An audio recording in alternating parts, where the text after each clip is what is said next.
Détermination du quantité de matière par conductométrie. Série numéro 3. On trouvera l'énoncé sous forme de PDF dans la boîte de description tout en bas. Exercice numéro 1. Donc, on considère un morceau de chlorure de sodium solide NaCl de forme cubique, de volume V égale à 12,13 cm3.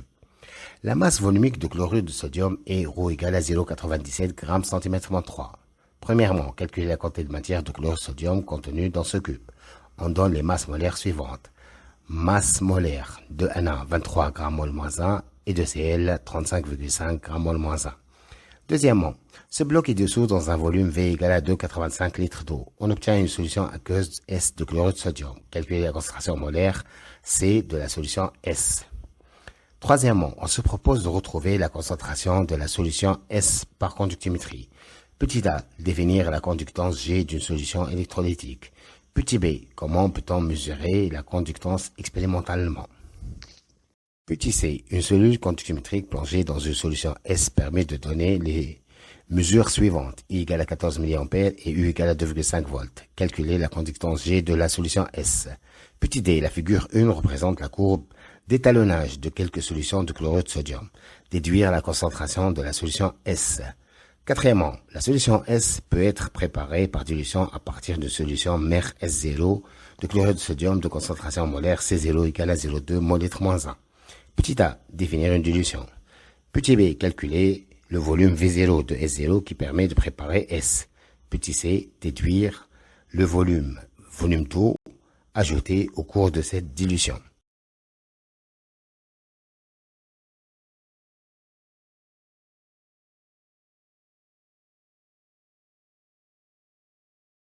Réponse. Premièrement, le nombre de moles, donc c'est masse sur masse molaire. ρ égale à masse sur volume, donc masse égale à ρ fois volume. Donc le nombre de moles égale à ρ fois V sur masse molaire. Ça fait 0,97 fois 12,13 sur 35,5 plus 23. Ça fait 201,13 10-3 mol. Deuxièmement, C égale à nombre de moles sur volume. Donc C égale à 201,13 10-3 sur 2,85 litres. Ça fait donc 0,07 mol litre-1. Troisièmement, petit a, la conductance électrique G est la mesure de la capacité d'un composant ou d'une solution à laisser passer le courant électrique. Elle est l'inverse de la résistance électrique R. Et son unité est le Siemens, que l'on note S. Petit b, on mesure la conductance expérimentale G d'une solution ionique à l'aide d'une conductométrie reliée à une cellule conductométrique. On plonge la cellule dans la solution, puis l'appareil applique une tension alternative et on calcule donc G, I sur U en Siemens.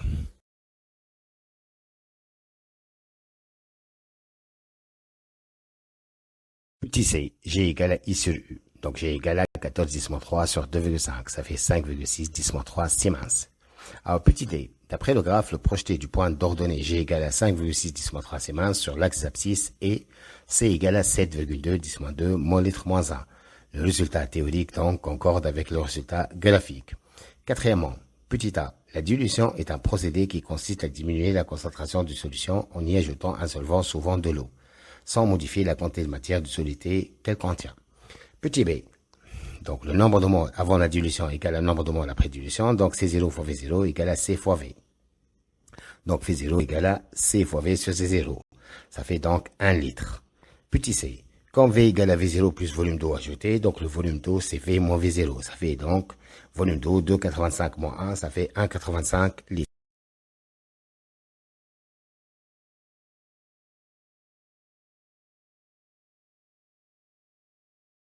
Exercice numéro 2.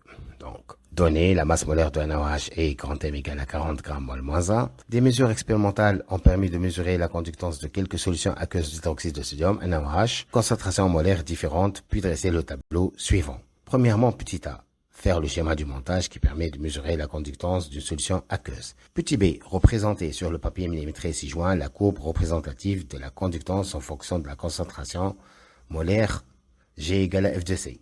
Deuxièmement, une solution aqueuse S d'hydroxyde de sodium NaOH de concentration Cb est traversée par un courant d'intensité efficace I égale à 20 mA. Lorsque la valeur de la tension efficace au bord de la cellule conductométrique est U égale à 2 volts. Petit a, calculer la conductance G de la solution S. Petit b, on déduire graphiquement la concentration molaire Cb de la solution S. Troisièmement, la solution S est obtenue en dissolvant entièrement une masse M d'hydroxyde de sodium, NaOH de 100 cm3 d'eau distillée.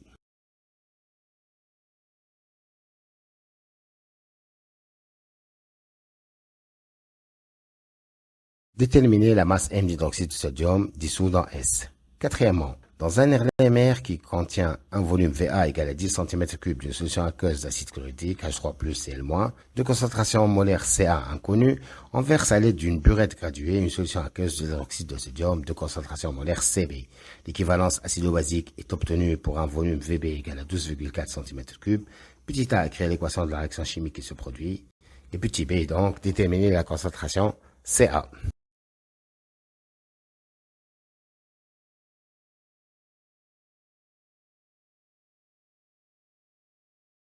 Réponse, premièrement. Donc, petit a, voici le schéma. Donc, générateur de basse fréquence, ampèremètre, voltmètre, électrode de surface S et une solution électrolytique de NaOH. On a tracé la courbe, donc, G égale à F de C.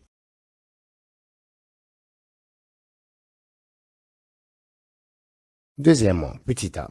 On a la conductance G égale à I sur U, donc 20 10 3 sur 2, ça fait 10 10 3 Siemens.